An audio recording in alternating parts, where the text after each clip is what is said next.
Do you find that your prayer time is pretty lacking or non-existent altogether?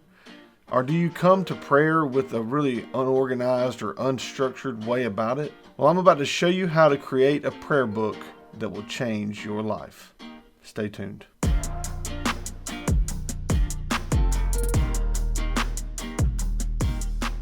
Hey guys, welcome back. And you can deduce from the title of this video how to create a prayer book.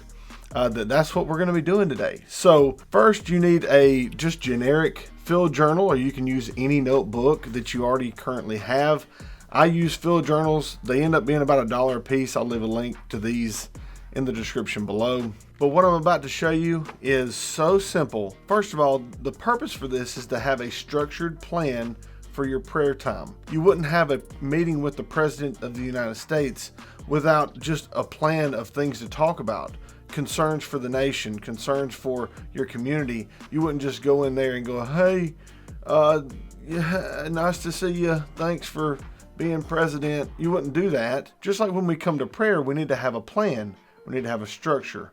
So right here, when we open up this little generic field journal, on the first page, I'm going to put myself. That's what I do. Now you can create these however you'd like to make them, but for the first page, I put myself and I'll put my needs. And then I will list my needs as they come, and I make sure to leave a little bit of a space. I can show where God had answered that. And if it hasn't been answered yet, I'll continue to pray for it. Or if it doesn't seem relevant anymore, then I will cross it out. Then on the back of this page, I'll put my desires.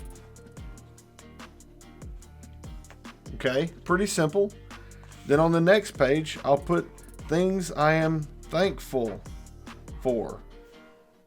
Okay, so you kind of get the organization. So as I go through this, I'll pray through my needs, my desires, things I'm thankful for. Now the next page, and I'll leave one blank. I'll leave the back side of the thankful page blank. When we come to the next page, the next thing I'm going to be praying for is my wife. Or if you're unmarried, it'll be your significant other. If you're a female, you'll be praying for your boyfriend, significant other, husband, whoever. But that's who comes next. And again, I'll put down needs. And then I'll turn and put desires. And thankful. All right, so you can see the pattern here.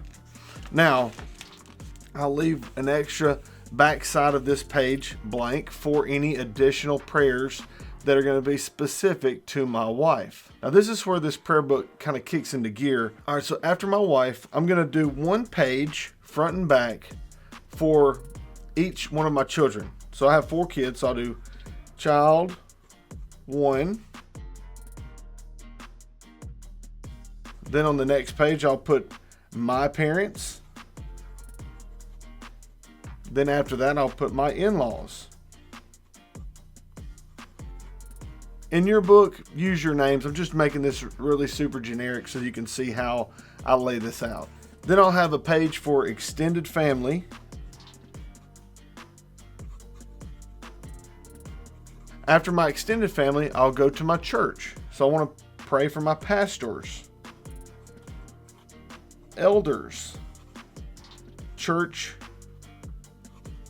family, church business, local missions, global missions.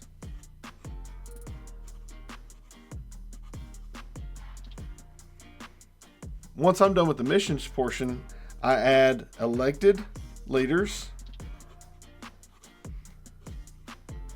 Then on the back of the elected leaders page, I put world leaders. Also in our church, we have a monthly prayer for the nations. So I'll put that here. Now after the prayer for the nations, I'm going to have the rest of this book as miscellaneous, so that if you know of a prayer need, like you see something on Facebook or you hear of someone going through a hard time that doesn't really fit in these categories, you can add them in this section. So now you have kind of the layout, the really rough layout of how to do a prayer book, and now the real work starts. You write in your needs, the things you're thankful for, your desires. The same for your wife or spouse or significant other. And the key to this really working for you is to be really perceptive about the needs of those around you. And what I mean by that is, if I fill up the pages for my kids, but my wife's pages are barely written on, then I'm probably not being perceptive enough to the needs of my wife. Or vice versa.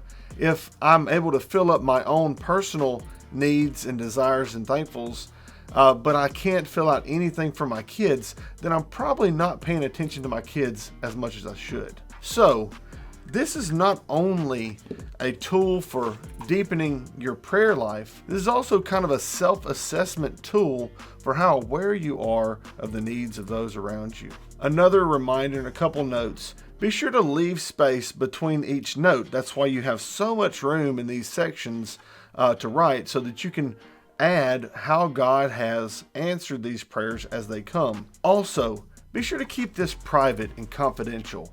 You don't want to be writing personal things down and then sharing them with others around you, because people will quit telling you things to pray for. So you want to be trustworthy. And the beauty of this, especially using like a really cheap filled journal like this, is as soon as you fill up a section, you get another one and you start it again. I have used numerous prayer books in the past that were praying through the Psalms. I've prayed through the Puritan prayers, the Valley of Vision. I've used so many other methods for trying to direct and enrich my prayer life, but nothing has come even close to having this personalized, structured prayer book. So typically it's going to take you 5 to 10 to 15 minutes to pray through your prayer book each day, but you'll find that the more time you spend in prayer, the more time you want to spend in prayer. I'm telling you folks, this could be life-changing, the way you interact with God. If nothing else, give it a try for a month and see how you like it. For me personally, praying through my prayer book daily, it takes about 20 to 25 minutes, but it's time that's so well spent. Anyway, I hope that this tutorial explainer is helpful for you guys in creating a prayer book that leads to a more deepened prayer life. And if you feel like this is beneficial enough, share this with your men's or ladies group or your church community, so that they might benefit from something like this as well. Anyway, thank you guys for watching. Leave a comment down below if you have used this method and you find it fruitful or you find it terrible. Let me know what you think.